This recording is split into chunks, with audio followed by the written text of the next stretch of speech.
Bien, damos gracias al Señor el día de hoy por esta nueva clase de Infortemi. Saludamos a todos nuestros hermanos que nos están sintonizando en vivo a través de este canal de YouTube. Queremos recordarles que siempre es importante que al terminar la clase, por favor, es muy importante, y si se le olvida, hágalo antes, por favor, denle pulgar arriba o denle el like, póngale el like, ya que eso es necesario en cada una de nuestras clases. Lo otro, para nosotros es una bendición poder contactar y conectarnos con nuestros hermanos que están en Perú, que están en Chile, que están en Argentina.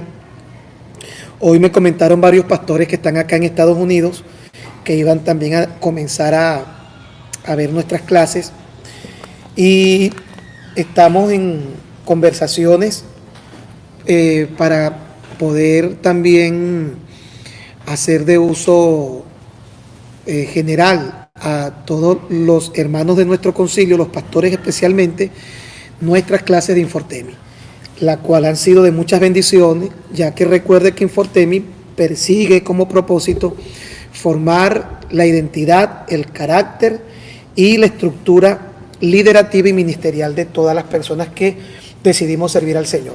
Así que bueno, para nosotros es una bendición. Hoy queremos finalizar nuestra clase, o nuestro tema, mejor dicho. Vamos a finalizar con 2 puntos que quedaron pendientes. Primero quiero recordarles que nuestro tema es Pasemos por la cruz.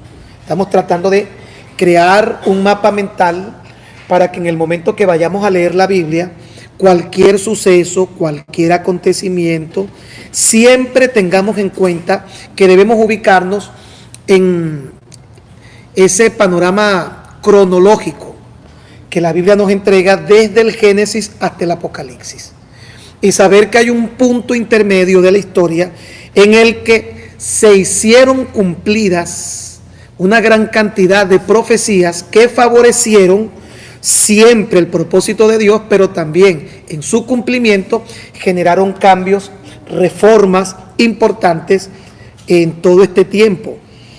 De tal manera que si nosotros leemos la Biblia y no sabemos ubicarnos en ese panorama, en ese mapa cronológico, no sabemos ubicarnos sobre las enseñanzas, las doctrinas, los fundamentos, es muy probable que termine generando más confusión que claridad en tantas cosas que nosotros predicamos, que nosotros enseñamos y que nosotros creemos. Hoy estamos, decíamos hace minutos, a 10 de enero del 2019. Y algo que resaltábamos minutos antes es que recuerde que el 2019 es porque tiene como punto de partida en el año 1 el nacimiento de nuestro Señor Jesucristo. Eso quiere decir que de allí en adelante hay un elemento histórico que a nosotros nos ha favorecido, nos ha afectado para bien, según lo que dice el libro de Corintios, a los que hemos alcanzado el final de los siglos. Y las personas que estuvieron antes de todo este tiempo esperaron ver, esperaron oír todas las cosas que nosotros hoy vemos y oímos. Jesús le dijo a algunos de sus discípulos que eran bienaventurados porque ellos habían visto y oído lo que reyes y profetas por mucho tiempo habían querido. Ellos tuvieron ese privilegio. Pero a nosotros también se nos da una promesa de bienaventuranza al decir que somos bienaventurados porque aunque no vimos después de la cruz, creemos todo lo que está escrito en su palabra. El tema de el poder del diablo, vamos a finalizar hoy con las profecías y vamos a también abarcar el tema de los sacrificios. Son 3 puntos que, si Dios lo permite, vamos a cerrar el día de hoy. El poder del diablo, las profecías y los sacrificios. Son factores y elementos que constituyen la doctrina, la estructura educacional de la iglesia por generaciones, y nosotros necesitamos saber cuál es el marco en el cual esto puede estar concebido, cómo podemos concebirlo. Vamos a terminar con el punto de la semana pasada, que eran las profecías en este tema, donde comenzamos a dar una explicación, pero nunca leímos el versículo que dejamos pendiente, que es Mateo 11:11 y Mateo 11:13. Mateo 11:11 y Mateo 11:13 dice de la siguiente manera: de cierto os digo, entre los que nacen de mujer no se ha levantado otro mayor que Juan el Bautista, pero el más pequeño en el reino de los cielos mayor es que él. La pregunta que aquí tenemos que hacernos es: ¿quién es el más pequeño en el reino de los cielos? ¿Quién es el más pequeño en el reino de los cielos? Cualquiera.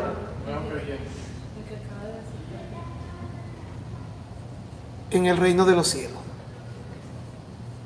Ok, por aquí están diciendo cualquiera. El que acaba de aceptar a Cristo. Sin embargo, la Biblia dice que en diferencia a Juan el Bautista, podría ser un poco paradójico el comentario, Juan escribe y dice que entre los que nacen de mujer no se ha levantado otro mayor que Juan el Bautista. Pero en referencia al más pequeño del reino de los cielos, Juan el Bautista, según lo que dice la Biblia, es inferior. Entonces es como un juego de palabras que uno no sabe cómo aclarar mucho, porque dice, bueno, Juan el Bautista es grande o es pequeño, porque dicen que entre los nacidos de mujer no ha habido uno mayor, pero luego dice que el más pequeño del reino de los cielos es mayor que Juan el Bautista.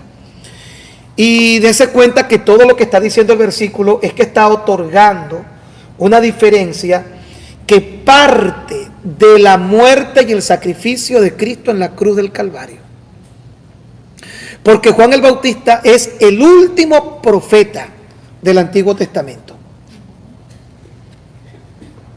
Como tal, ¿no? Porque recuerden que luego se menciona a Ágabo, pero se señala a Juan el Bautista según lo que dice Mateo 11:13. 11:13 de Mateo dice: porque los profetas y la ley profetizaron hasta Juan. ¿Ok? Las profecías y la ley terminaron con Juan. Sin embargo, siendo Juan el último, es el profeta más grande. Es más grande que Elías, es más grande que Jeremías, es más grande que Isaías y es más grande que cualquier persona nacida de mujer. ¿Quién ha nacido de mujer? Todo el mundo, todo el mundo. Y lo hace con una aclaración bien importante, porque entre los nacidos de mujer, Juan el Bautista es el más grande. Eso quiere decir que es más grande que Elías, Jeremías, Josué, Abraham, David, cualquier personaje que nosotros vemos con tanta admiración. Juan está diciendo en este versículo que Juan el Bautista es insuperable en este particular. Sin embargo, la razón por la que Juan es tan grande es por una razón, porque fue no solamente cualquier profeta, sino que fue el profeta que anunció al mismo Mesías, al Señor, a Cristo. Eso lo convirtió en el profeta de los profetas. Siendo Juan tan grande, luego la Biblia dice que el más pequeño del reino de los cielos, es decir, si en este momento entrara una persona que no conoce al Señor y aceptara a Cristo en este preciso instante, tendría segundos de conversión, pero teniendo tan poco tiempo de haberse convertido, él es más grande que Juan el Bautista. ¿Y sabe por qué es más grande que Juan el Bautista? Porque él está después de la cruz. Eso es todo lo que está diciendo. Él está después del sacrificio, porque todos los beneficios y los privilegios que reciben todos los creyentes del mundo, una vez que Cristo ha muerto en la cruz, le da una posición que es de diferencia incalculable. La diferencia es abismal. Tanto así que, siendo Juan tan grande por su misión profética, nosotros somos más grandes que Juan el Bautista.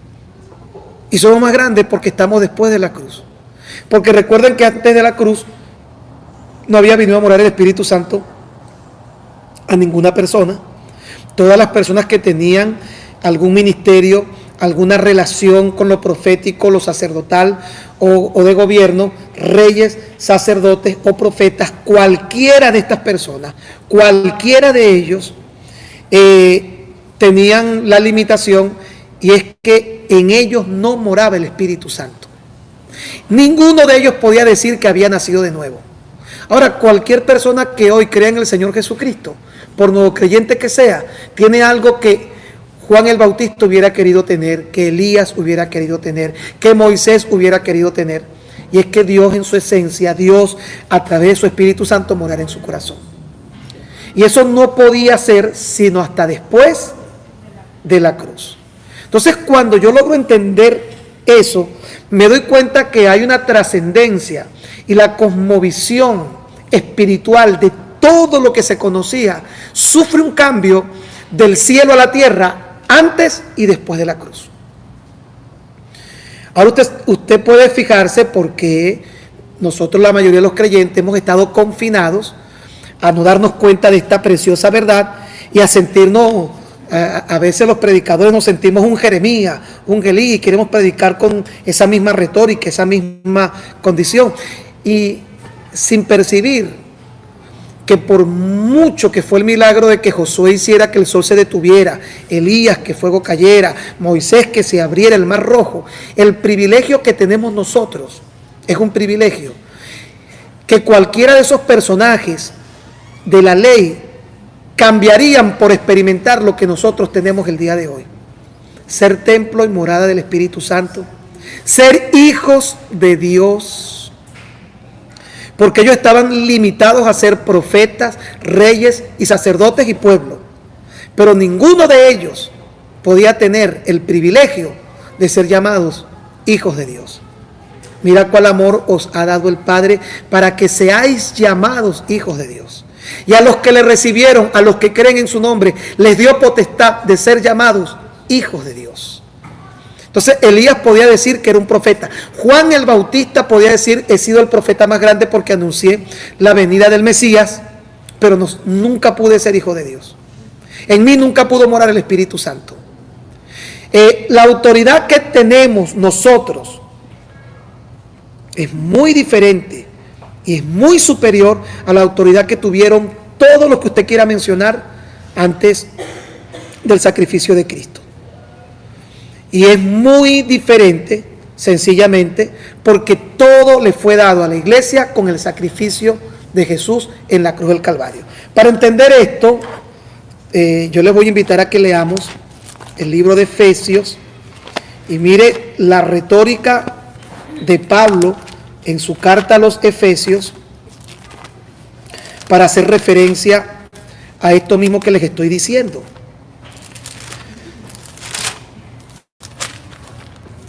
Algo que lamentablemente nosotros no hemos sabido ni valorar ni reconocer. Y hemos envidiado esa retórica de profetas y esa visión sin darnos cuenta de lo que hoy Dios ha hecho en cada uno de nosotros. Efesios capítulo 1, verso 15 en adelante, dice: por esta causa también yo, habiendo oído de vuestra fe en el Señor Jesús, y de vuestro amor para con todos los santos, no ceso de dar gracias por vosotros, haciendo memoria de vosotros en mis oraciones, para que el Dios de nuestro Señor Jesucristo, preste atención a partir de aquí, el Padre de gloria, os dé espíritu de sabiduría, de revelación en el conocimiento de Él. Recordemos que el pueblo de Dios, el pueblo de Israel, antes de que Cristo muriera en la cruz, no tenía acceso a Dios. Y todo lo que Dios necesitaba tratar con el hombre antes de la cruz, solamente podía ser posible mediante reyes, sacerdotes o profetas. Los reyes dirigían el pueblo. Los sacerdotes ofrecían la ofrenda por el perdón para el pueblo. Y los profetas eran mensajeros de Dios. Y cada uno de ellos tenían sus limitaciones porque no había una experiencia del Espíritu Santo, sino que el que se manifestara el Espíritu de Dios en cada uno de ellos era de forma intermitente. Por eso va a ver que cuando Sansón, dice la Biblia, y el Espíritu de Dios vino sobre Sansón. Hoy el Espíritu de Dios no viene sobre nosotros, está en nosotros, pero en Sansón no moraba. Y cuando usted va a ver profetas como Ezequiel, dice, y vino el Espíritu de Jehová a mí, porque venía, pero una vez que cumplía el propósito por el cual los ungía para algo específico, el Espíritu de Dios se retiraba. Y el pueblo probablemente se encontraba en una situación todavía más desventajosa, porque ellos no eran ni reyes, ni sacerdotes, ni profetas. Así que todo lo que Dios quería que el pueblo entendiera era a través de estas personas. Y esto se origina a partir del momento en el que la Biblia nos enseña que ocurrió en el desierto el terror del pueblo. Recuerde que cuando ellos llegan al desierto, luego que salen de Egipto y cruzan el Mar Rojo, nos encontramos con que todo el pueblo le decía a Moisés, nosotros queremos hablar con Dios como Él habla contigo. Nosotros no queremos intermediarios. Nosotros no queremos seguir estando aquí, Dios allá, y tú diciéndonos todo lo que Dios desea revelarnos. Moisés le comunica a Dios. Eso creo que está en Éxodo 20:18. Moisés le comunica a Dios que el pueblo quería que no existieran intermediarios ni mediadores, sino que ellos querían tener de la misma forma que Moisés tenía acceso a Dios, el pueblo quería. Y Dios no se opone a que eso pudiera ser posible. Tenga esta lectura complementaria cuando usted tenga tiempo en su casa. Entonces Moisés desciende de la montaña y le dice al pueblo, miren, hablé con Dios. Y Dios dijo que sí, que Él se va a reunir con ustedes como se reúne conmigo. ¿Y cómo vamos a hacer? Dios mandó a decir que hay un tiempo de purificación por 7 días. Después de 7 días, cuando todo el pueblo se haya purificado, van a subir conmigo a la montaña. Buenísimo, dijo el pueblo, excelente, me parece una idea maravillosa. Ya no vamos a tener que estar esperando que tú nos digas lo que el Señor quiere que nosotros sepamos. Durante esos 7 días, el libro de Hebreos describe lo que ocurrió. Dice que mientras el pueblo se preparaba y se purificaba, la presencia de Dios comenzó a descender sobre el monte. Dice que el monte temblaba, el monte humeaba. Dice que la presencia de Dios era tan terrible que si un animal se acercaba, moría irremisiblemente.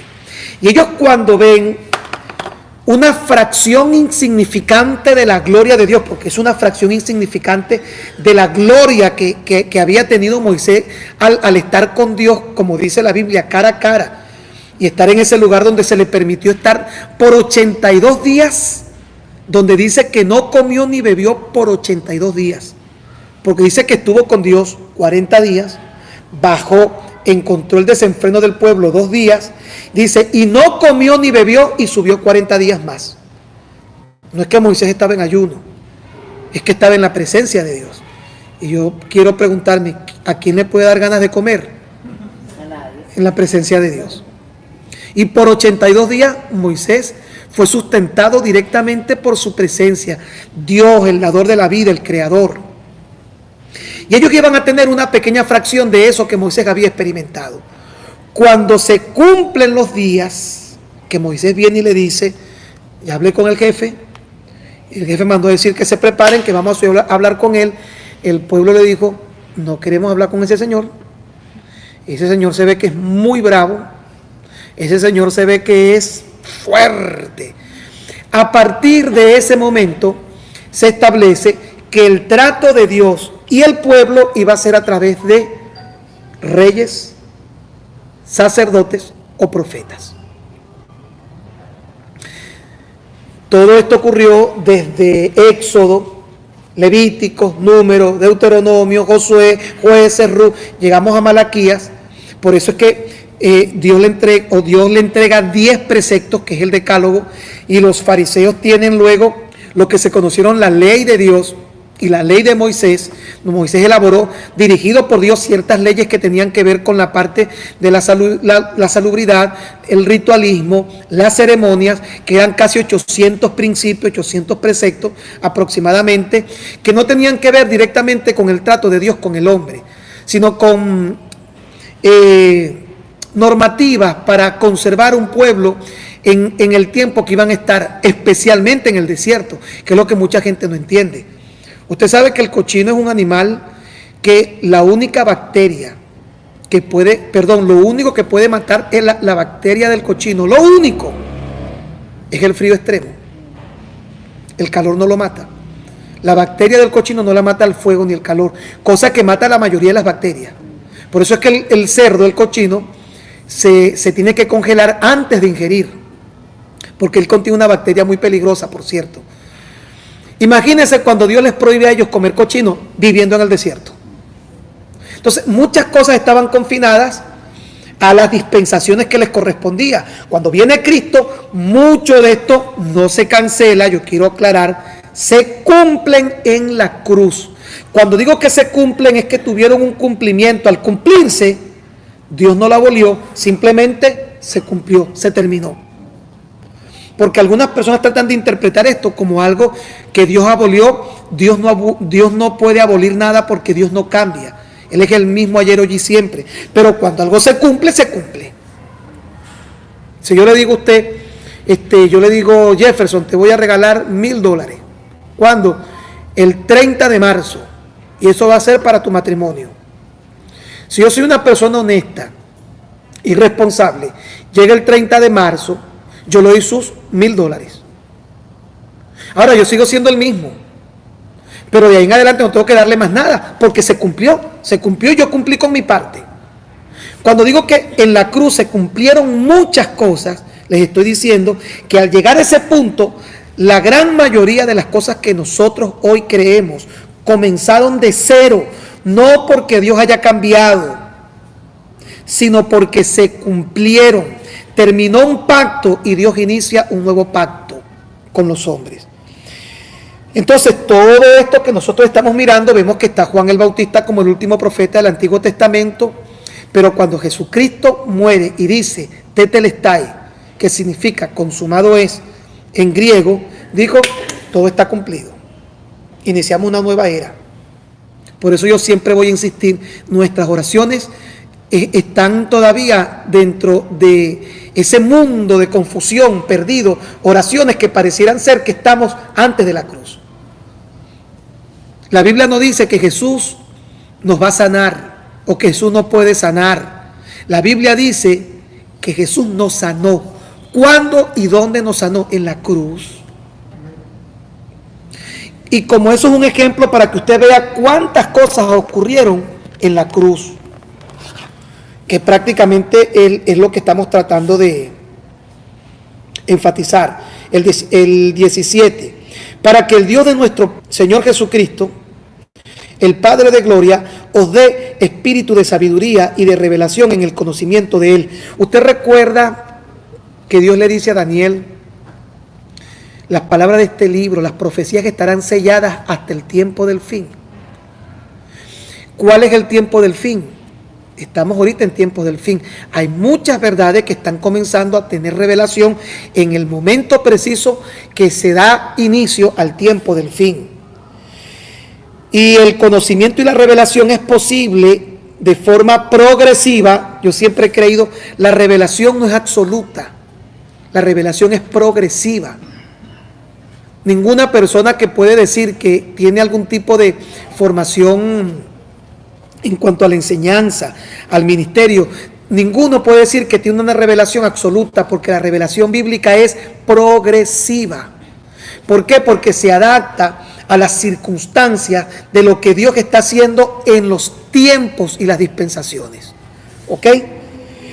Por ejemplo, el caso de la revelación y el conocimiento, en él solo es posible a través del Espíritu Santo.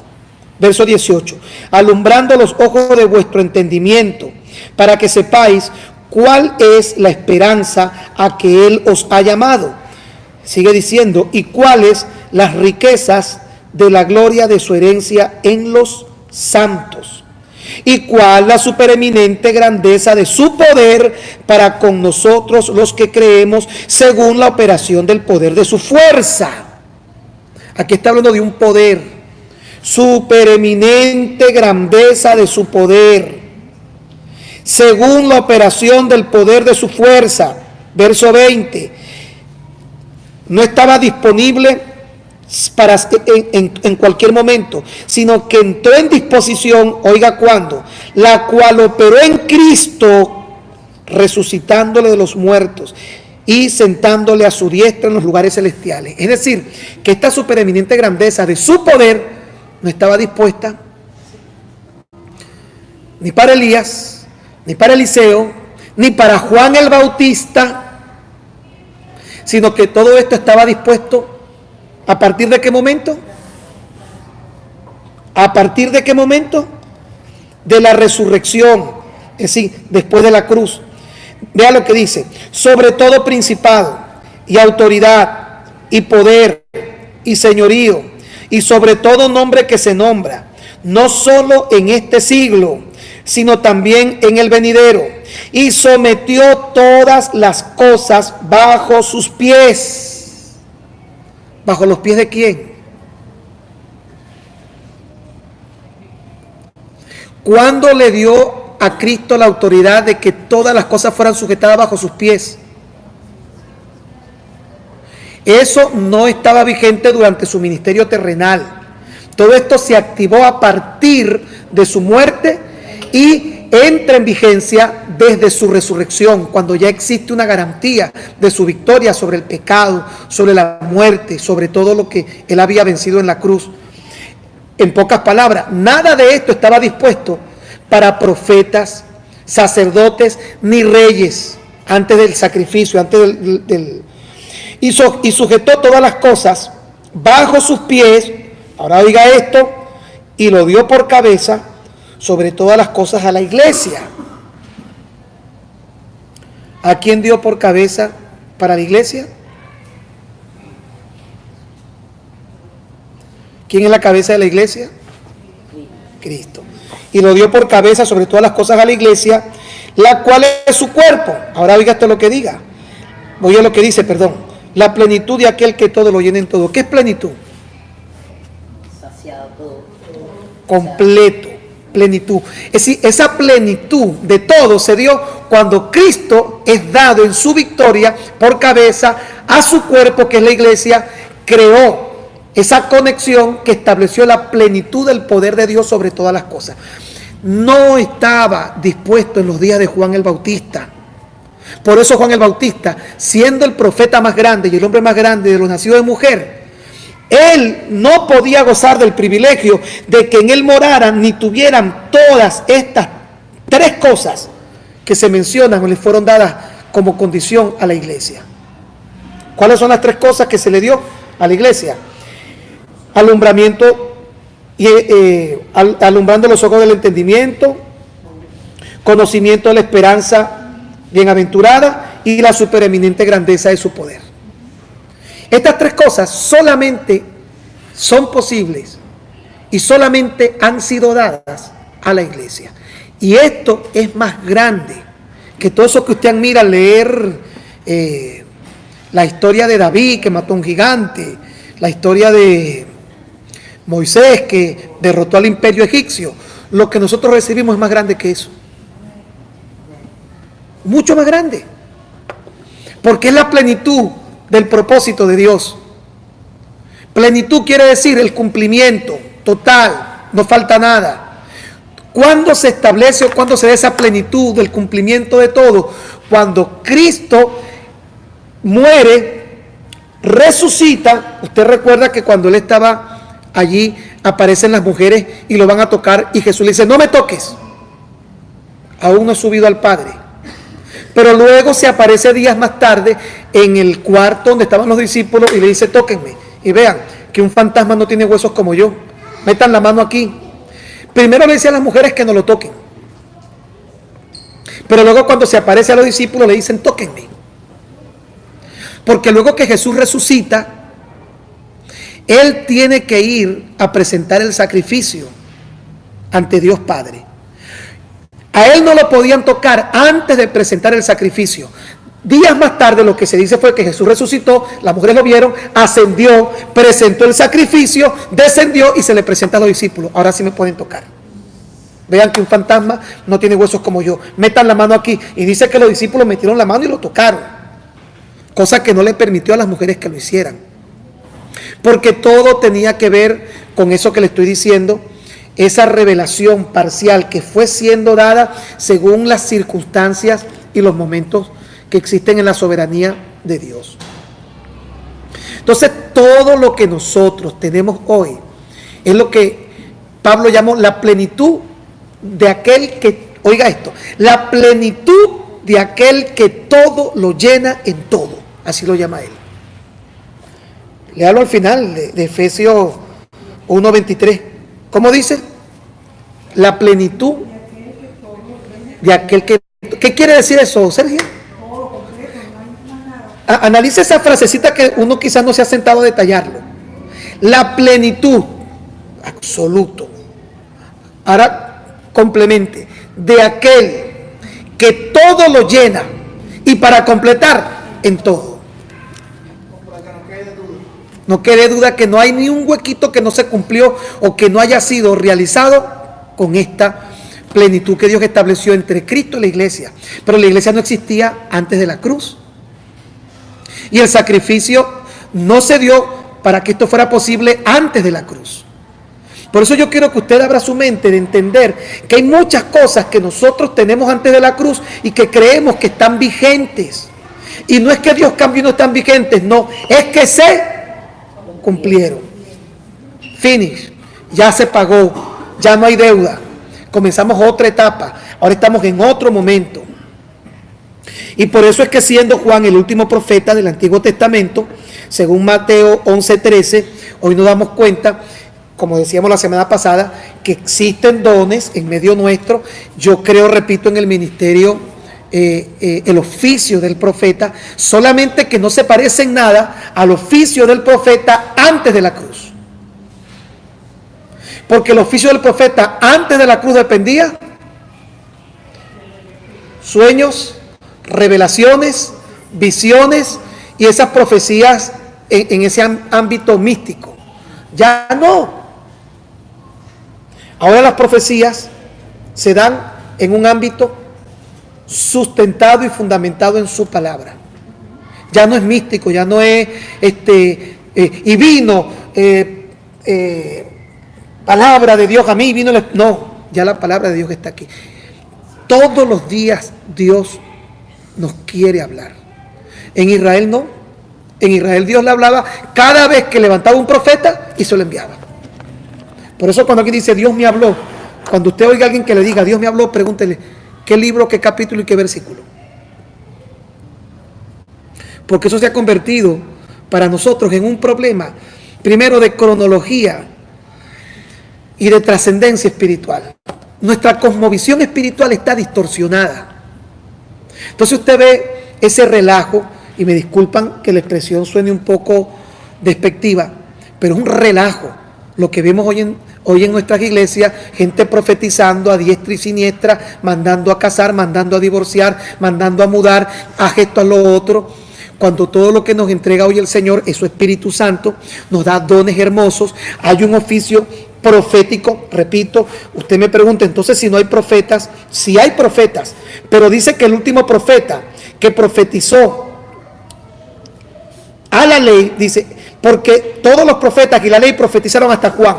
¿De cuáles profetas se está refiriendo? Los profetas que no tenían la revelación de la palabra hasta el día de hoy, hasta allí. Los profetas de hoy tenemos algo que no nos gusta, y es que la revelación profética la recibimos completa. Y solamente lo que nos corresponde es escudriñarla, enseñarla y aprender a movernos en ese ambiente no místico, porque este ya no es el profeta místico, este es el profeta educado. El ministerio o el oficio del profeta de hoy es educado porque tiene el libro completo. Y existen 9 dones que se mencionan en 1 Corintios capítulo 12, el don de ciencia, mencionamos algo de ello la semana pasada, palabra de sabiduría, pero no lo podemos seguir relacionando con el elemento de lo místico. Nosotros tenemos un gran problema. Nosotros confundimos misticismo con espiritualidad. Y sabe que una cosa es ser místico y otra cosa es ser espiritual.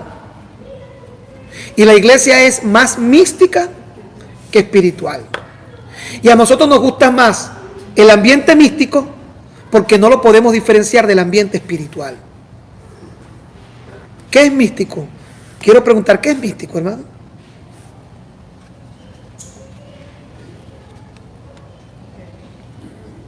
Es un ambiente donde las emociones florecen. La gente se peluca, otra grita, otros ríen, y ese ambiente es donde como que las emociones son las que Prevalecen. Donde las emociones prevalecen, afloran. ¿Quién más me puede dar un concepto personal de lo que es místico? Es como algo, pastor, muy superficial. Algo así como, no sé. Pero que pareciera como mágico, ¿no? Ajá. Lo místico yo lo relaciono como con cosas mágicas, cosas misteriosas. Tengo un mensaje para ti. Eso es místico. Dios, eso es místico. Mire, ser espiritual no es ser místico. Pero a nosotros se nos vendió la idea que un ambiente místico es espiritual. Y a veces los ambientes que están saturados de misticismo, y eso contiene más carnalidad de lo que usted se puede imaginar. Porque ahí es manipulación, ahí es abuso. Mire, hay personas que hablan de su propio corazón, dice Jeremías capítulo 23, sus mensajes místicos son corridos y chismes de pasillo. Por ejemplo, si yo me enteré de algo de Andrea y Joseph, y yo no tengo el valor de irle, mira, Joseph, ustedes no creen que deberían, como no tengo el valor, y no sé si ellos me van a creer o lo van a aceptar, probablemente yo pienso, me es más fácil decir, tengo una palabra de Dios para... No, mire, yo debo aprender a darme cuenta que nuestro compromiso con Dios, fin, punto. No crear ese ambiente que, repito, el misticismo está muy vinculado a lo mágico, a lo misterioso, a las sensaciones, a las emociones, y pareciera ser que en nuestra cabeza, como no existe una separación entre ese proceso cronológico de la cruz, todavía queremos ver como eso que hizo Moisés en Egipto, eso que pasó en el desierto. No, hermano, hoy tenemos algo tan hermoso. Y por eso usted ve que el ministerio de Cristo era un ministerio completa y totalmente espiritual, pero desintoxicado por completo de misticismo. Jesús iba a sanar a alguien y no veía que Jesús empezaba a temblar. Jesús lo sanaba sencillito. Cree conforme tu fe será hecho. Daba la vuelta y se iba. Porque Jesús no estaba buscando manipular a nadie, no estaba buscando crear un ambiente misterioso, un ambiente de, por cierto, la palabra misterio viene de místico. ¿Ok? Cuando no sé si es, no es, pero mejor creo porque si es, no, hermano. Hoy nosotros tenemos algo tan hermoso, mire, que es tan práctico, tan sencillo decir la Biblia dice. Y por supuesto, si usted tiene una relación íntima con Dios, tiene la posibilidad de ser un instrumento en algún momento, bien sea con palabra de ciencia, que eso está presente en nuestra iglesia, la palabra de sabiduría, el don de profecía, pero no es ese don de profecía de ese ambiente místico que uno está acostumbrado, porque pareciera ser que nos cuesta deslastrarnos. Esta mañana hablábamos de lastre, son pesos, nos cuesta deslastrarnos del ambiente místico de brujería que conocimos antes de acercarnos al Señor. Porque la gran verdad es que al ser humano le gusta, al ser humano le atrae, el ser humano se siente seducido, atraído por eso. Que bien sea importante resaltar, eso va mucho con el tema, los ayos. Porque antes de que muchos conocieran a Cristo, ¿cuántos de los que están acá, pregunto yo, tuvieron la oportunidad de ir a sesiones de hechicería o vieron de brujerías, de espiritismo? ¿Cuántos? ¿Tú llegaste a ver? ¿Cómo son esos ambientes, Laura? ¿No son místicos? Sí, oscuro, hacen que tú creas que es realidad todo lo que te están diciendo y también que se explique, empiezan así. Y es un ambiente como misterioso y ahí opera Satanás. Pero ese es el ambiente de Satanás, misticismo, misterio. Ahora, Curiosidad que no puedes controlarla, de ver eso y a ver qué historia. por eso es que mira, hay personas que cuando prenden la televisión y ven a estas personas que están leyendo el horóscopo o van a leer el tarot, se quedan, yo soy Libra, vamos a ver qué va a decir. Y aunque muchos incluso no creen en eso, ay, déjame para ver qué dice. ¿Y sabes qué nos ha costado, Sergio? Llegar a Cristo y delastrarnos de eso. Entonces, muchos de los profetas de nuestras iglesias son equivalentes a los brujos a los que estamos acostumbrados, porque como no nos queremos delastrar de eso, hoy el profeta de nuestra iglesia está sustituyendo esos brujos. También ellos son personajes con características místicas, superpoderosos. Uno tiende a creer que es más espiritual que el resto. No, mire, el punto aquí que yo quiero que usted me entienda, después de la cruz, es que comienza una etapa de espiritualidad y se cumple un tiempo de misticismo. Porque el Espíritu de Dios no habitaba ni moraba en el corazón de nadie. Por eso no podía haber una condición de espiritualidad como la que hoy Dios nos permite tener a nosotros. Según lo dice con mucha claridad el libro de Romanos capítulo 8. Que usted debería leerlo con calma, también como lectura complementaria. Voy a introducirme aquí en los temas que nos faltan ya. Voy a leer brevemente el capítulo 14 de Primera de Corintios y dése cuenta cómo en el capítulo 14 de Primera de Corintios se aniquila, se elimina, se pierde todo ese elemento de misticismo que nosotros estamos acostumbrados. Recuerda que en el capítulo 21 de los Hechos que leímos la semana pasada, las hijas de Felipe, el evangelista, persuadían a Pablo de forma mística.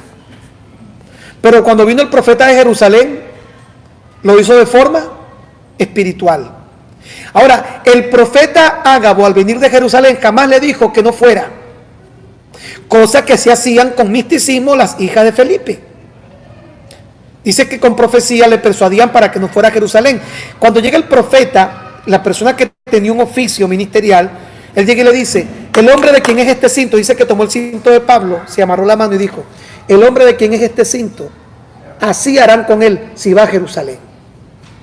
¿Y qué respondió Pablo? No solo estoy dispuesto a que me aten, sino que si he de morir por causa de esto, voy a morir. Dice que se fueron a la orilla de la playa y las personas lloraban y le suplicaban que no fuera. Las mujeres con este don, entre comillas, porque es lo que describe la Biblia, que tenían el don de profecía, ni siquiera dice que las hijas de Felipe profetizaban. Mientras que dice, vino un profeta, cuando la Biblia dice un profeta no está hablando de alguien que profetiza, está hablando de alguien que tiene un oficio. Dijo, el hombre de quien es este cinto, con él harán así si va a Jerusalén. Vemos entonces lo espiritual versus lo místico. ¿Ok? Vamos a leer para que usted se dé cuenta el capítulo 14 de Primera de Corintios y seguimos unos minutos más. Vea lo que dice, seguid el amor y procurad los dones espirituales, pero sobre todo que profeticéis. En primer lugar, pareciera ser que esto no es algo misterioso, sino que es algo de elección. Porque yo diría, ay no, yo no tengo el don de profecía. Pero Pablo pareciera que está diciendo, esto no es algo que tiene que ver con que tengas el don o no, porque él dice, seguir el amor, procurad los dones espirituales, pero ustedes como que está diciendo, ustedes tienen la opción de desarrollar el don de la profecía. Vea por qué. Verso 2. El que habla en lengua no habla a los hombres. Toda persona, oiga esto, toda persona que en una iglesia habla y habla y habla en lengua, sin discernir el momento y el ambiente, está en franca y abierta rebeldía a la palabra de Dios. Aunque eso es lo que místicamente enseñaron toda la vida que significaba ser espiritual. Eso es carnalidad, eso no es espiritual. Y para muchos es espiritual porque nos espelucamos. Pero cuando usted va a un lugar y ve a alguien, sin importar el ambiente en el que se encuentra, hablando en lengua y hablando en lengua, yo soy de los que pienso que el hablar en lengua, porque yo hablo en lengua y a veces usted se da cuenta que me controlo, porque yo no quiero estar en rebeldía a la palabra. Yo no quiero crear un ambiente místico, yo quiero crear un ambiente espiritual. Y para eso son los ayunos, las vigilias, los cultos entre creyentes donde puedo tener toda esa libertad. Pero cuando usted ve que empieza todo el mundo y hasta por televisión, jamás se me olvida que una hermana una vez vino a la iglesia, Dina Santa María, y ella nos contaba que estuvo en Táchira. Creo que eso fue antes que el gobernador Bielma Mora fuera gobernador. Y un grupo de pastores solicitó por parte de las iglesias una cita con el gobernador del estado. Cuando el gobernador los recibe, entran estos hermanos hablando en lengua. Y el gobernador le decía, no entiendo nada. Y ellos hablaban en lengua, y le querían poner la mano, y tuvieron que venir los oficiales cercanos, no lo dejaron que le pusieran la mano al gobernador. Y el gobernador decía, no entiendo. Y al final dijo, sáquenos de aquí porque yo no entiendo qué están diciendo ellos. Sáquenlo. Mire, perdieron la oportunidad que Dios les dio de poder darle un mensaje al gobernador por misticismo. Y vuelvo y repito, toda persona que en un ambiente abierto habla en lengua de forma pública, no está siendo espiritual, está en franca rebelión y está fomentando, aún sin darse cuenta y sin querer, está fomentando un ambiente carnal. ¿Por qué lo digo? No lo digo yo, vamos a leerlo. Pero el que profetiza habla a los hombres para edificación, exhortación y consolación. El que habla en lengua extraña, qué bendición, dice, así mismo se edifica. Pero el que profetiza no. El que profetiza edifica a la iglesia.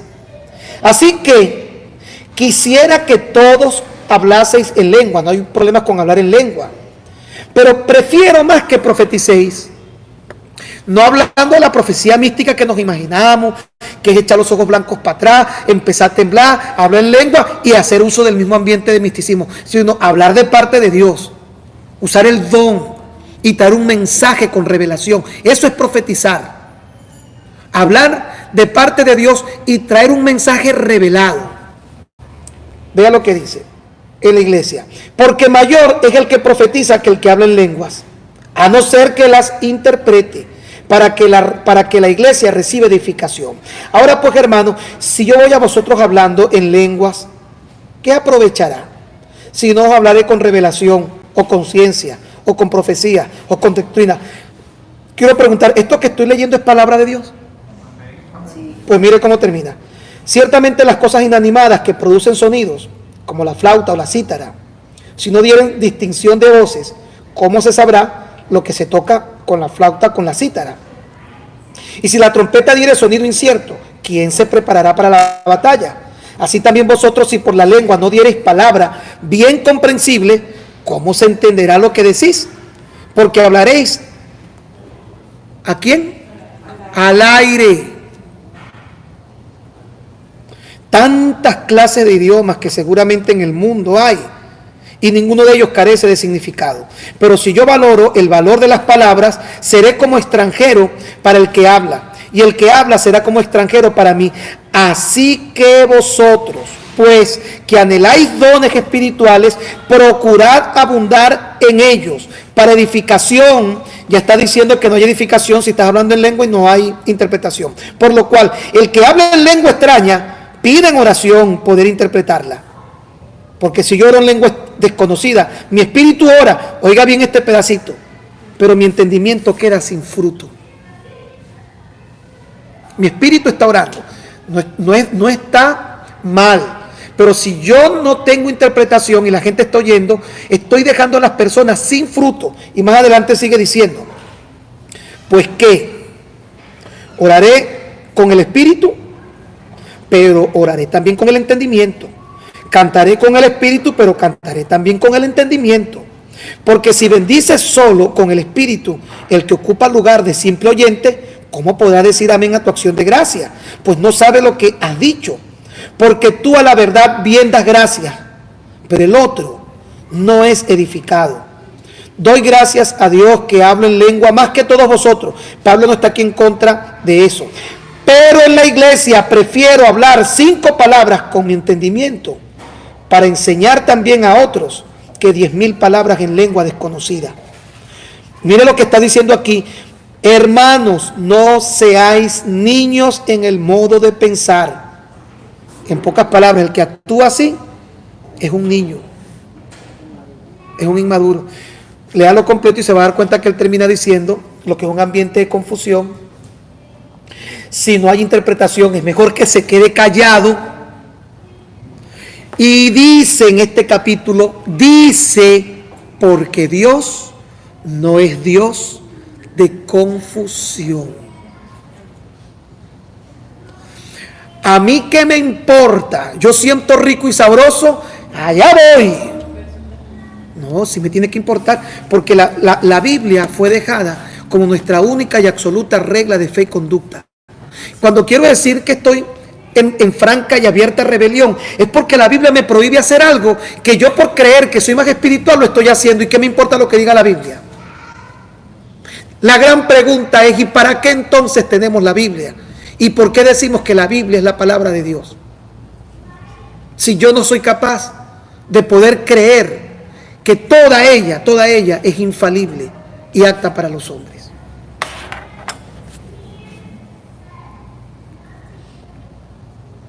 Me estoy explicando lo que les quiero decir. Entonces, este punto para mí es importante porque antes de la cruz, mire, uno piensa que a lo mejor era mejor. Uno anhelaría haber visto el mar abrirse, pero si usted supiera que toda esa gente anhelaría estar sentado aquí tranquilito, pero tener al Espíritu Santo morando en ellos, y no pudieron. Ellos hubieran preferido cambiar todo lo que vieron, todo ese poder que vieron, y cambiarlo por no haber visto nada, pero ser templo y morada del Espíritu Santo, que es un privilegio que nosotros tenemos. Y después de la cruz comienza un tiempo de espiritualidad, no de misticismo, de espiritualidad. Finalizo este punto de las profecías. Lea completo el capítulo 14 y se va a sorprender cuando Pablo dice, yo prefiero que ustedes profeticen. Sí, es decir, no es cuestión de que si te viene o no, que es mítico, no, es cuestión de educación. Porque oiga bien esto, preste atención a esto que le voy a decir. Los dones del Espíritu Santo y los ministerios de Dios tienen la facultad de poder ser educados. Por eso es que la primera vez que uno habla en lengua, yo recuerdo la primera vez que yo hablé en lengua, yo no tenía control de eso. Yo no sé cuántos aquí han tenido esa experiencia. No lo podía controlar. Pero los dones se pueden educar. Cuando alguien te dice, no lo puedo controlar, ya eso no es un don del Espíritu Santo. Ya eso es una posesión demoníaca. Porque el único que te deja sin control, sin facultad, hable con una persona que ha sido poseída por un demonio y le va a decir después, no me acuerdo de nada, ¿qué me pasó? El Espíritu de Dios no. Tanto así que este mismo capítulo dice que el espíritu de los profetas se sujeta a los profetas. No es que cuando hablo en lengua no lo puedo controlar. Entonces, tienes dos problemas. O eres un niño en la fe, inmaduro, que no has educado el don que Dios te dio, o eso no son lenguas de Dios. Porque todo lo que viene de Dios tiene la facultad y le ha dado al ser humano la potestad de que pueda ser educado. Mire, yo a veces siento una cosa rica por dentro y yo empiezo, y usted se ha dado cuenta que yo de repente, inmediatamente la palabra de Dios que está clara en mí, agarro y me freno, o usted ve que me quito el micrófono. Porque yo quiero ser obediente a la palabra. Y yo le pido al Señor que nos permita poder desarrollar un ministerio espiritual, no un ministerio místico. Porque yo no sé, pero creo que muchos de los que estamos aquí, alguna vez hemos estado en lugares místicos, donde hemos visto cosas que nosotros mismos no entendemos. Yo tengo un amigo acá de los Estados Unidos, un buen amigo. Él fue misionero en Venezuela por muchos años. Y él me cuenta que en una oportunidad él entró a un culto y él se salió, un culto de estos pentecostales, y él se salió mal, incómodo. Y le preguntaron por qué se sentía tan mal. Y él dice, porque yo hablo inglés, este es mi idioma nativo. Y ellos no saben lo que están haciendo en su servicio. Y los estoy oyendo como en mi idioma están maldiciendo a Dios y están diciendo groserías. Porque tú le abres una puerta al enemigo cada vez que actúas de una forma de franca y abierta rebelión a la palabra. Porque lo que nos hace ser obedientes no es cuando nos sujetamos a un pastor ni a nuestros padres. Lo que nos hace ser personas obedientes es cuando nos sujetamos a la palabra. Y la palabra es la que nos dice que nos sujetemos las esposas a los esposos. Es decir, las esposas se sujetan a los esposos no porque a ellas se les impongan que lo hagan. El que la mujer se sujete al hombre es porque la Biblia lo dice, no es porque lo diga un pastor. El que una persona se sujete al pastor no es porque el pastor es más chévere o más espiritual que usted, es porque la Biblia lo dice. Es donde nosotros entendemos que nuestra obediencia ciega no es a la iglesia ni a los pastores. Porque en el momento que la Biblia no lo diga, usted no tiene por qué sujetarse a lo que diga el pastor. Así tan claro como se lo estoy diciendo. Si un pastor le está enseñando algo a usted que no está en la Biblia, usted no, bueno, es que yo tengo que ser obediente. No, usted no tiene que ser obediente a hombre. Su obediencia es a la palabra. Así que si el pastor lo que le está diciendo está sobre lo que la Biblia dice, usted debe ser obediente es a lo que está escrito. Ahora, hay temas como, por ejemplo, de qué color vamos a pintar la iglesia. Y hay opciones para pintarlo. Usted puede sugerir o no estar de acuerdo. Pero sobre eso son nimiedades, pero sobre lo que está escrito, eso es otra cosa. Y le voy a decir esto que es muy importante. Cuando la Biblia dice que Dios mira, lea los versículos en el libro de los Salmos, y creo que también lo dice Proverbios, cuando menciona en varias oportunidades que Dios al altivo lo mira de lejos y da gracia a los humildes, se va a dar cuenta que siempre está hablando de la ley de Dios. La ley de Dios en el Antiguo Testamento, para los que no saben, es la Biblia. Lo que te da a entender cada uno de esos versículos es que la persona humilde no es la que habla bajito y anda en chancletica. Humilde es toda persona. Lee la palabra de Dios, se doblega, se quebranta y entra en obediencia. Y altivo es toda persona que aunque hable en lengua, profetice, sea pastor, profeta, apóstol, lo que le dé la gana, lee lo que dice la Biblia. No me importa. Eso es el altivo que menciona la Biblia. Dios da gracia a los humildes. ¿Qué es ser humilde? Cuando tu corazón se quebranta ante la palabra de Dios. ¿Qué es ser altivo? Cuando tu corazón se fortalece y se robustece, no ante lo que dice un pastor, ante lo que dice la Biblia. Mire, yo en estos días he salido 2 veces esta semana con Vito. Nos hemos quedado. Los que conocen la casa, tengo un patio afuera grande, salgo con él a las 9:30 y entro como a las 11, nos quedamos ahí, corremos un rato, luego nos recostamos allí en la grama, empezamos a hablar. Y yo le decía, hijo, ¿tú recuerdas la historia del rey Josías, que comenzó su reinado a los 8 años? Y dice la Biblia que cuando él oyó, vea lo que es ser humilde, siendo el rey, oyó que el sacerdote Hilcías había encontrado el libro de la ley y se leyó delante de él, dice que su corazón se enterneció. Es decir, que este rey pomposo era humilde. Iba a encontrar gente que no tiene donde caerse muerta, altiva y arrogante. Porque la altivez no depende ni cómo te vistes, ni cuánto dinero tienes, ni si eres culta o eres analfabeta. La humildad está en el reconocimiento y la obediencia que nosotros tenemos ante la palabra de Dios.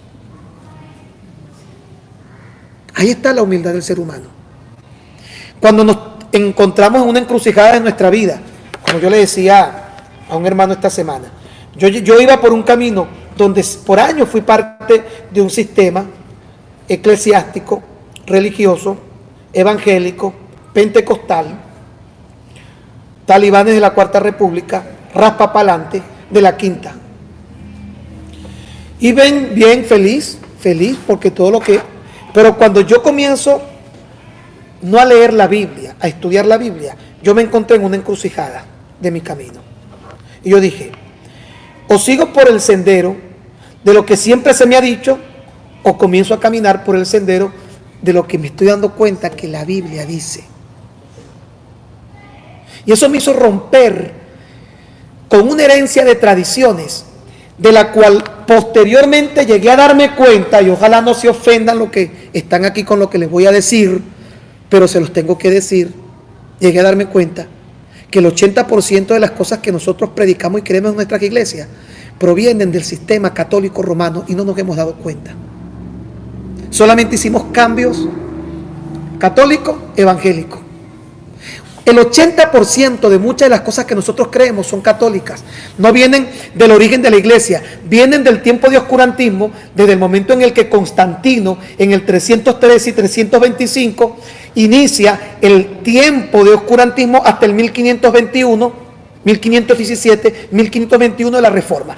Ese lapso de tiempo que dio origen al Santo Imperio Romano, que se transformó y mutó a la Iglesia Católica, se saturó de purgatorio, se saturó de indulgencias, se saturó de idolatría y se saturó de una cantidad de cosas que cuando Martín Lutero en el año 1517 clava las 95 tesis en Gutenberg y luego en el 1521 desarrolla en pro de la humanidad la famosa Reforma, él solamente atacó 3 verdades existenciales de la Iglesia Católica.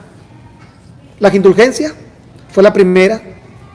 Él no tocó mucho el tema de las imágenes. Si usted no sabe, lea bien, y por eso usted se va a dar cuenta que usted va a una iglesia luterana y en las iglesias luteranas a los niños los bautizan. En las iglesias luteranas, bueno, yo creo que Omaira estuvo en iglesias luteranas, ¿no?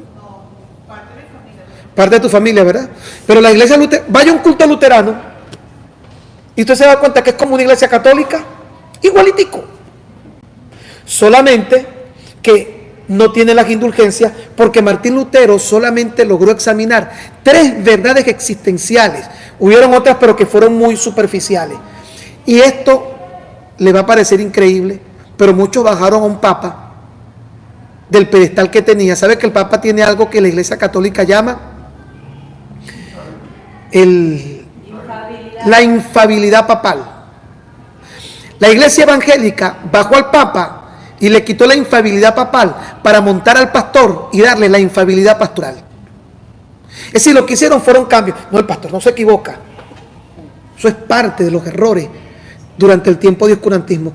Ana María, no nos equivocamos los pastores.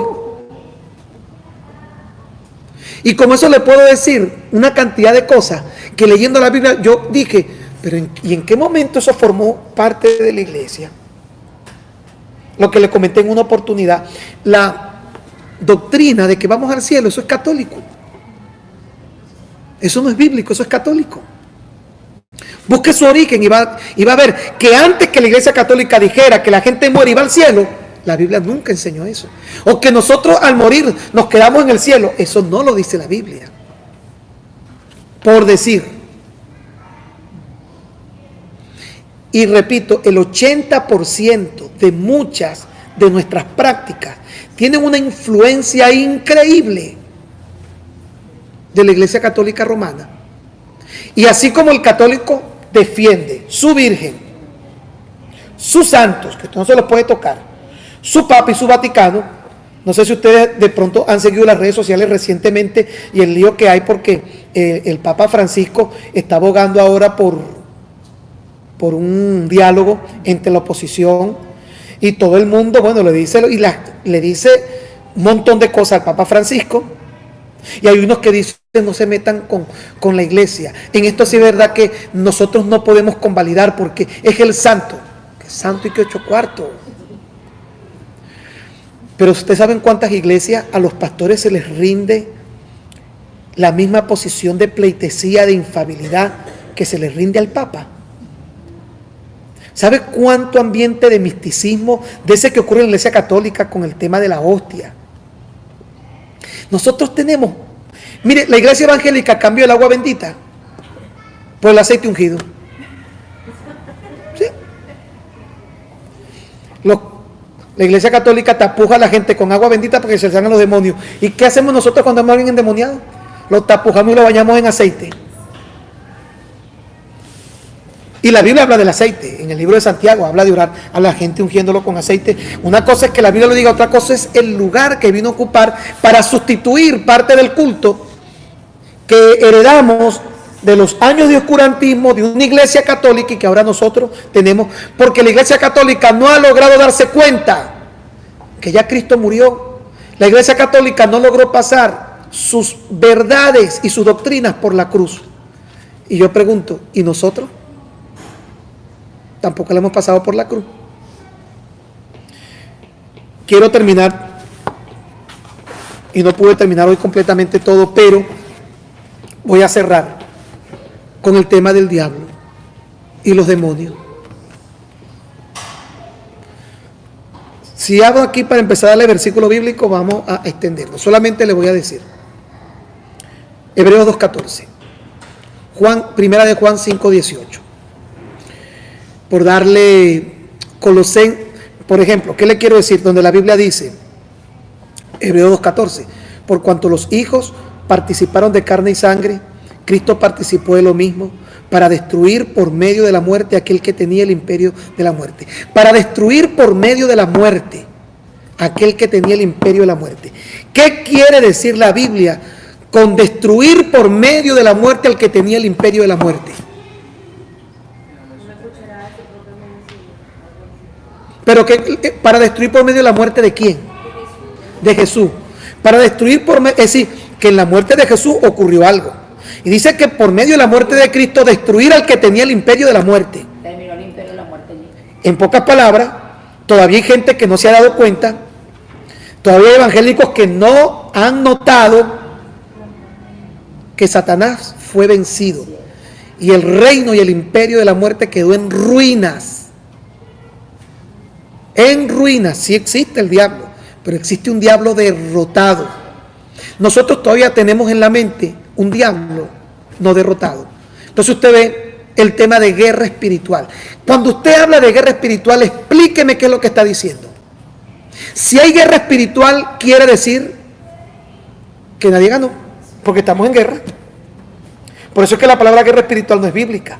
Y siempre uso el ejemplo que la Biblia habla en el Apocalipsis. Hay una expresión griega que es ton polemon, que significa la batalla final, porque en todo caso Pablo habla en Efesios 6:10 de la lucha. No tenemos lucha.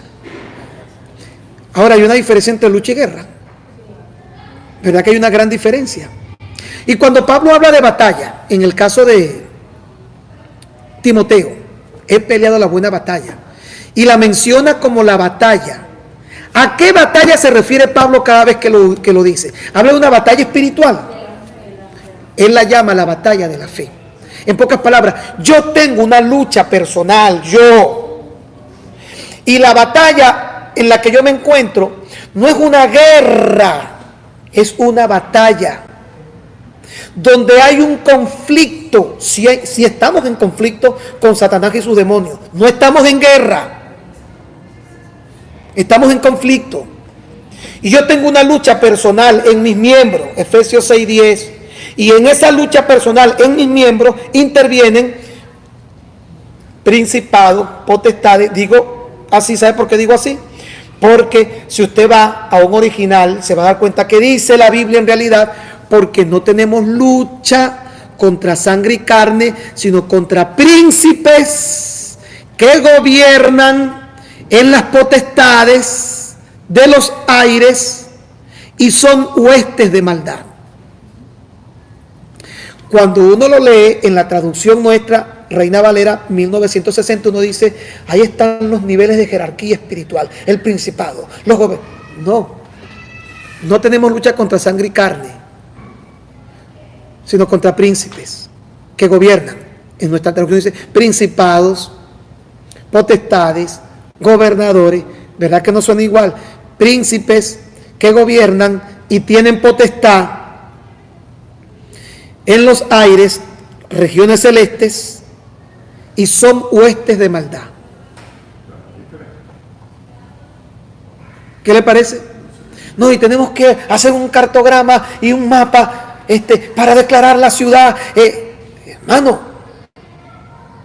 pareciera ser que el diablo no ha sido derrotado. Pareciera ser que no hemos pasado por la cruz, la verdad de nuestro conflicto espiritual. La única lucha que yo tengo en ese conflicto espiritual, porque si hay un conflicto espiritual, la única lucha que yo tengo contra el diablo no es una lucha ni siquiera de poder, no es un conflicto de poder, no es una situación en la que estamos de poder, el poder de Dios, el poder de las tinieblas, porque según Hebreos 2:14 fue destruido el imperio de las tinieblas. Si fue destruido, significa que su imperio, si se ve como un espacio territorial, está en ruinas. Satanás y su reino quedó en ruinas, quedó arruinado. Cuando se destruyeron las ciudades de Nagasaki e Hiroshima, no dejaron de ser Nagasaki y Hiroshima, pero todo eso quedó en ruinas. El imperio de las tinieblas que está en ruina no tiene la forma de hacer una batalla contra nosotros, porque las puertas del infierno no prevalecerán contra la iglesia de Jesucristo.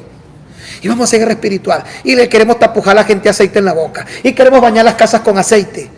Hermano, el único conflicto que yo tengo con Satanás, en lo que Pablo llamó, oiga bien, la batalla de la fe. ¿Cómo lo llamó? La batalla de la fe. No hay un pulso entre el diablo y yo a ver quién puede más. El diablo me ha estado atacando duro, siento que me está derrotando, pero no existe un pulso. Ya Cristo lo derrotó. Tetelestai. Pasa eso por la cruz. No existe una guerra espiritual. Hay un conflicto dentro de esa cosmovisión espiritual que podemos tener. Y el conflicto, oiga bien cuál es. ¿Verdad? Mentira. ¿Sabe cómo identifica la Biblia a Satanás? Padre de mentira. ¿Cuál es el poder entonces que le quedó al diablo después que Cristo lo derrotó y lo despojó juntamente con principados y potestades?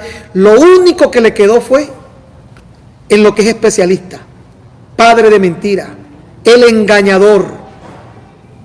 Es decir, que todo el poder que yo tengo para derrotar al diablo es esta verdad maravillosa. Pero él es tan mentiroso y tan buen mentiroso que él nos ha hecho dudar de nuestra verdad. Yo crecí, finalizo, porque no voy a poder, pero le iba a los versículos bíblicos cuando la Biblia dice: someteos a Dios, resistid al diablo. No habla de una guerra. Es más, no habla ni siquiera de enfrentarte al diablo. Habla de una acción de sometimiento a Dios y tener una posición, resistir. Y ahí no hay conflicto. Ahí no hay quien puede más. Dice la Biblia que él tiene que huir. Eso es lo que dice la Biblia. Y el Señor aplastará en breve a Satanás bajo nuestros pies.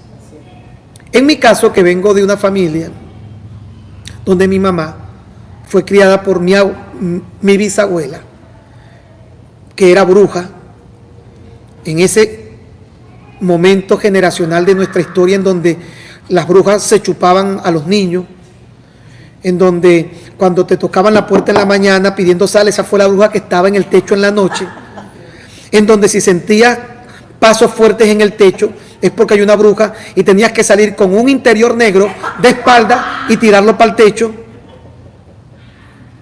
Y si se te perdía algo eran los duendes. Y si uno creció, yo crecí en ese ambiente de duendes, de brujas, de nahuales, que mi mamá, que había un señor en el pueblo, que vivía en la casita final, que eso lo encontraron un día, yo no lo vi, pero lo encontraron, que se estaba convirtiendo y le dio la mañana y era mitad tigre, mitad... Mire, cuento de cuento. Y uno crece en eso sin conocer la Biblia. Y aunque no lo crea, uno desarrolla fe en eso. Por eso entonces que después tú comienzas a crecer creyendo todo eso. Y a mí me apagaban la luz, me ahorcaban, me jalaban los pies.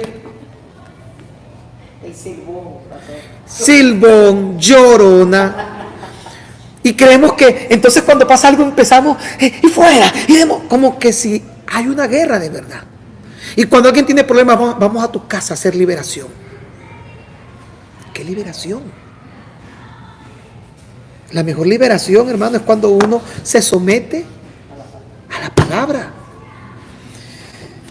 Y todo eso se convirtió para nosotros como en un ambiente de misticismo. ¿Me entiendes? Porque le digo que el no entender el sacrificio de Cristo nos sumerge en un mundo y un ambiente de misticismo. Todo es diablo, todo demonio. Y fortalecemos eso. ¿Y sabes cuándo eso se acabó en mi vida? ¿Cuándo se acabó? Porque yo tuve experiencias producto de toda esa crianza, tuve experiencias reales. Y le puedo echar cuentos y cuentos. Nuestras iglesias, ¿verdad, Mayra? Cuentos y cuentos de las cosas que pasaban y los demonios y en los campamentos, en los retiros. Porque a nosotros se nos enseñó que sí, que estamos en una pelea, que el diablo pareciera ser que quedó turuleco, pero no lo mataron completamente. Y nosotros estamos viendo si terminamos de hacer el trabajo que Cristo no terminó en la cruz. ¿O no eso es lo que pareciera ser que es? Y entonces Satanás, como es un padre de mentira, dice, yo quiero que ellos crean que aquí hay una guerra. Porque aunque no la hay, mientras ellos lo crean, ellos están entretenidos en esa guerra y no están haciendo lo que tienen que hacer. Y un día, lo había leído tantas veces, pero un día lo leí con revelación. Primera de Juan 5:18. El día que yo leí eso con revelación, no lo leí por leerlo, sino que vino la revelación de lo que dice. Mire, eso fue como que a mí se me cayó un velo. Eso fue como que los ojos se me abrieron y yo por primera vez, Dios mío, yo he pasado toda mi vida perdiendo tiempo, reprendiendo demonios, reprendiendo diablos, me apagan la luz, me mueven la hamaca, me ahorcan en la noche, me esconden las cosas. Y uno, en vez de estar ocupado en lo que debe ocuparse, uno pasaba a veces en un culto, uno le dedicaba un culto horas reprendiendo diablo y reprendiendo demonios y demonios y diablo y demonios y diablo, y todo es un espíritu de algo. En mi casa se perdieron zapatos, ese es un demonio de perder zapatos. Y yo no sé qué, eso es un demonio de esto. Hay demonios, inventamos demonios de todo y para todo. Mira, el día que yo leí esto, fue como que me hicieron así, hasta ese día. Primero de Juan 5:18 solamente, para finalizar. Sabemos que todo aquel que ha nacido de Dios, ¿cuántos han nacido de Dios? Ahora, ¿esto es verdad o es mentira? Algunos no han leído eso o lo han leído por encimita. Pero si esto es verdad, mire cómo debería cambiar nuestra manera de pensar en cuanto a la guerra espiritual. Sabemos que todo aquel que ha nacido de Dios, no practica el pecado. Pues aquel que fue engendrado por Dios, ¿quién fue engendrado por Dios? Jesucristo. Le guarda. Y el maligno no le toca. ¿Qué hace? ¿Y ese coroto por qué me jalaba los pies? ¿Y ese coroto por qué me ahorcaba? Si la Biblia dice que el maligno no me puede... Cuando yo dije, él no le toca. Y, con razón. Yo terminé dándole a Satanás, por mis convicciones de fe, potestad de que me hiciera todo eso. Porque nunca leí en el manual, de los manuales, que él no me puede tocar. Y como yo no sabía que él no me podía tocar, él me tocaba. En un momentico, se acabó lo que se daba. ¿Qué guarandinga es está el diablo tocándome? Y yo agarrando y perdiendo tiempo, reprendiendo diablos, reprendiendo demonios. Y a veces nuestros cultos y nuestras iglesias viven más envueltas en ese ambiente misticismo de reprendedera.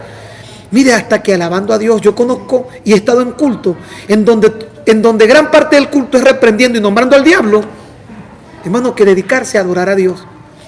Y terminamos siendo más conscientes de los demonios que de los ángeles de Dios que están con nosotros, que acampa alrededor de los que le temen y les defiende. Terminamos siendo más conscientes del diablo que de Dios. El diablo está más presente en nuestra vida que Dios. Y los demonios que están más presentes en nuestra vida que los ángeles. ¿Sabe por qué? Porque no hemos pasado esta verdad por la cruz. Nos quedamos antes de la cruz, donde todavía Él no había sido derrotado. Entonces, diga conmigo, pasemos por la cruz. Seguimos la semana que viene. No pude terminar hoy la clase, me falta el último pedacito para finalizar esta clase.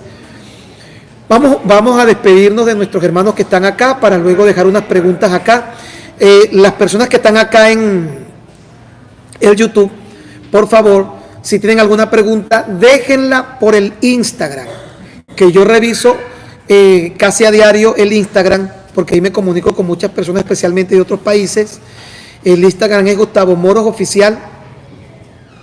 Yo muy poco, porque a veces no llega bien todos los comentarios por YouTube. Déjenlas por el Instagram. Facebook casi tampoco reviso mucho inbox en Facebook.